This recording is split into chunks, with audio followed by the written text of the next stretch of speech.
r/NoSleep. Posted by you/outside year window _ I moved to America's sleepiest town. I think I woke something up. Part 2. Our new home was mostly dust. It was on the walls, in the floorboards, covering the sinks. As the light came in through the windows, I saw it all around me. I was used to it, though. Mom always picked dusty houses. Our new house in Twin Pines was our 13th rental. Mom would flip-flop between different types of houses, apartments, two families, trailers, etc., but dusty Victorian seemed to be her favorite. She liked fragile houses, ones where if you used something twice, it would break. In one of the houses, the sink looked like something out of a fairy tale, with gold gooseneck faucets and hand-drawn hot/cold script. But, after 2 uses, the water shot toward the ceiling. I dropped the box in the kitchen and went up to explore my new room. The house came pre-furnished, but all I was given was a bed and a mirror. The bed still had the creepy boy's Toy Story comforter. The mirror was tall and oval-shaped with metal, human-looking feet. I sat on the corner of the bed and stared at my reflection. I didn't like looking at myself. Reflections were like words you repeat so much they lose their meaning. After a few minutes, my whole body looked like a sack of potatoes. The only thing non-potato-like was my hair. I always liked my hair, even if I fantasized about shaving it off. One time, we were in a bookstore and I saw a Sinead O'Connor CD. I thought her shaved head was badass. She looked like an angry baby, but in a cool way. I looked again in the mirror. I reached up and grabbed a clump of blonde. One day, I said. I let go of it and stood up. I needed to get back to moving boxes. But, as I got to my feet, I heard something. Footsteps. They were inside my room. I turned to look, but no one was there. The birds flew into my throat. All of a sudden, I felt terribly alone. Mom and Marjorie's conversation fell quiet. The wind pushed against the window. The sun ducked behind a hill. All that was left were me and the sound. It moved closer and closer. It was behind me. I closed my eyes and scrunched my face. I took a long, slow breath, then whipped around, my hands out like a shield. I slapped the air. I opened my eyes. No one, or nothing, was there. But, the sound grew louder. And closer. Earn. Creak. Earn.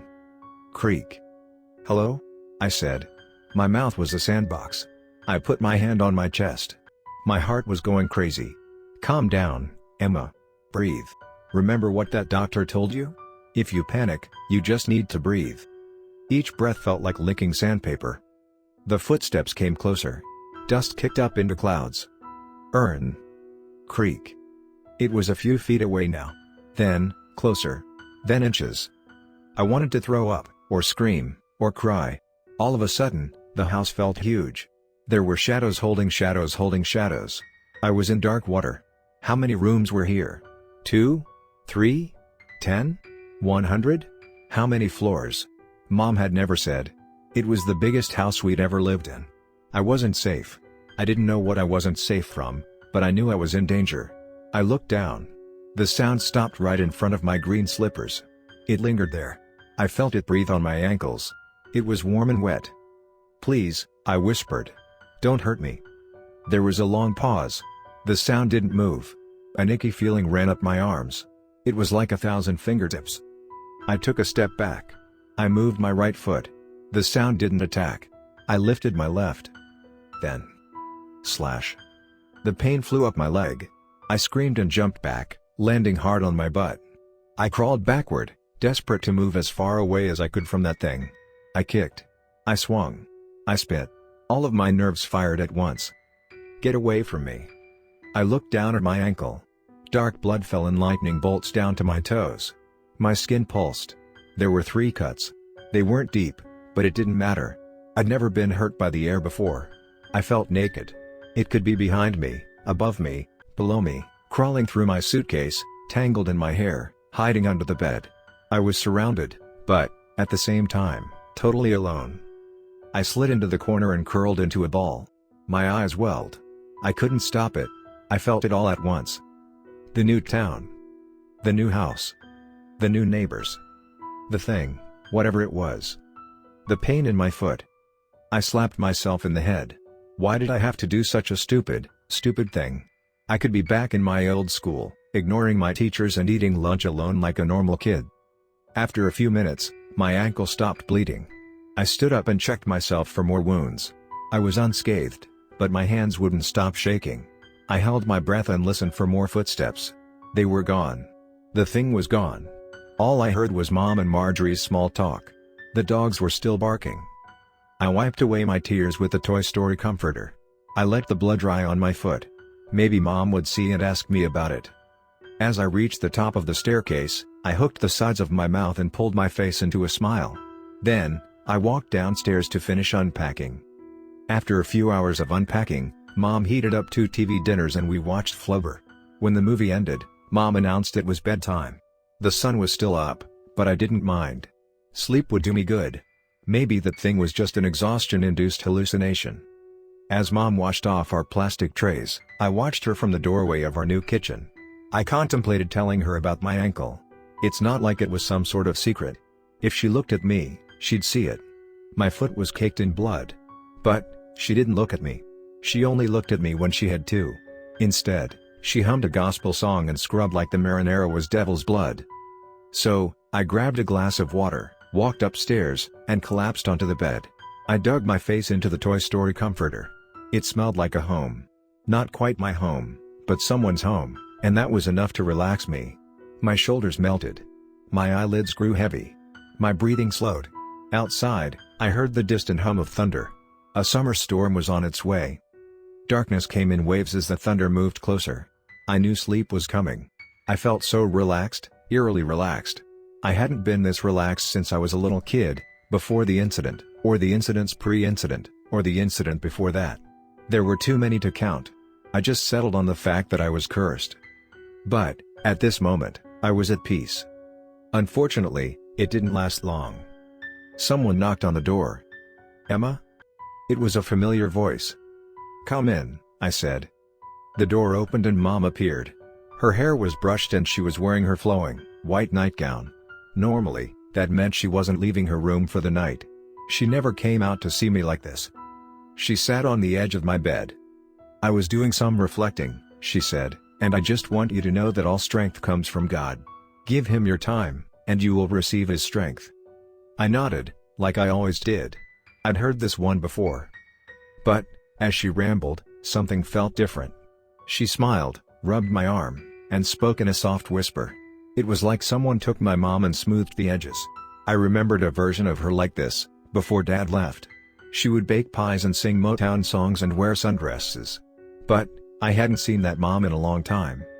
Then, I noticed something. It was my mirror, the one with the weird, human feet. It held Mom's reflection, or at least a version of her reflection. The back of her nightgown had tears in it. Mom never wore anything that wasn't perfect. "Maybe the move to Twin Pines was God's plan," she went on. "Do you feel that way?" Mom cleared the hair from my face. "Gosh, I love your hair," she said.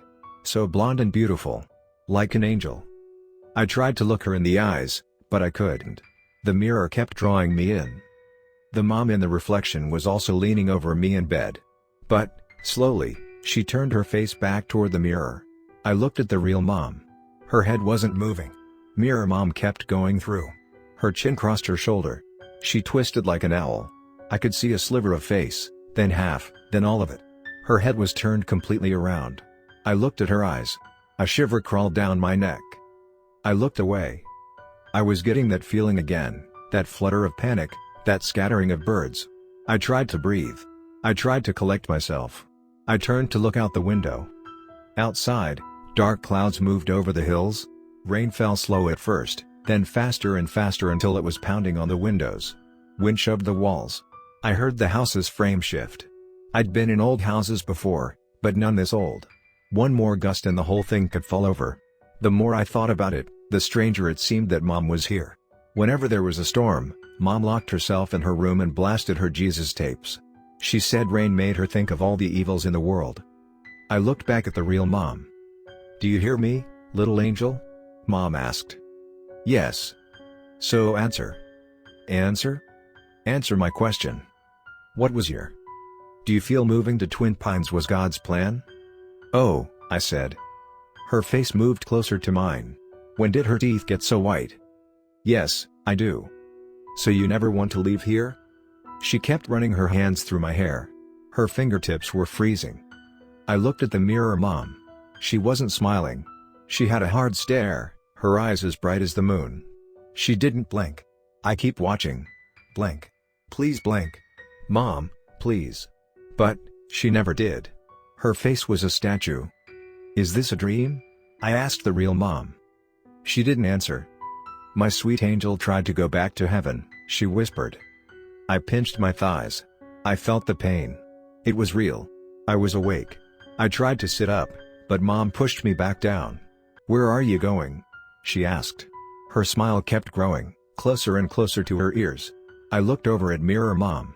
The smile was inverted, her frown dripping toward the floor like melting wax. I need to pee, I said. Are you lying to me? No, You wouldn't lie to your mother, would you? Not again? No, Mom, I said. Mom didn't like talking about why I did what I did, but she loved making me promise I'd never do it again. Not again. She'd make me repeat it. Not again. Not again. Not again. I wouldn't lie to her. I wouldn't hurt myself. I wouldn't let the devil in. The mirror woman started to change.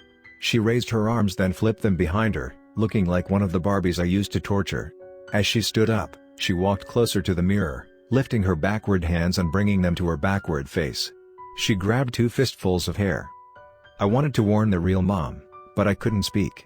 It was that same feeling I always felt, powerless, scared, frozen in a dumb state of terror. All I could do was watch. The mirror woman stood in front of her reflection and pulled on her hair. At first, she'd only rip out a strand or 2. Then, it came in handfuls. The sound made me sick. It was like Velcro. Her frown kept sinking. Her face was saggy and bruised, with lips covered in scars. Drops of blood ran from her forehead down to her chin. She started mouthing something. Not again. Not again. Not again. She was screaming now, but there was no sound. She was silent. Not again, right? Real Mom said. She kept brushing my hair with her hand. It was starting to hurt. With each pull, small strands broke loose and tangled in her fingers. Stop, please, I whispered. It'll never stop, will it, Angel? She chuckled. Thunder rolled through the bed frame. The storm was here. We couldn't run away. The storm was here. Tears streamed down my cheeks. I didn't mean to do it, I said. Do what, honey? I said. You know, it was a stupid mistake. I looked back at the mirror. Mirror Mom was almost bald. All that remained were a few tufts of hair, the last stalks of a torched cornfield. Her frown stretched down to her clavicle. Are you cold? Mom asked. What? She pulled the blankets up to my chin. She pressed down on my neck. I coughed, but she pressed harder. Mo. You look so cold, Angel. I gasped for air, pushing at the blanket. Mom pressed harder, using her body weight. She never stopped smiling. Angels shouldn't be so cold. So blue. So frozen. Angels should be white and warm and flying. Why is my angel so blue?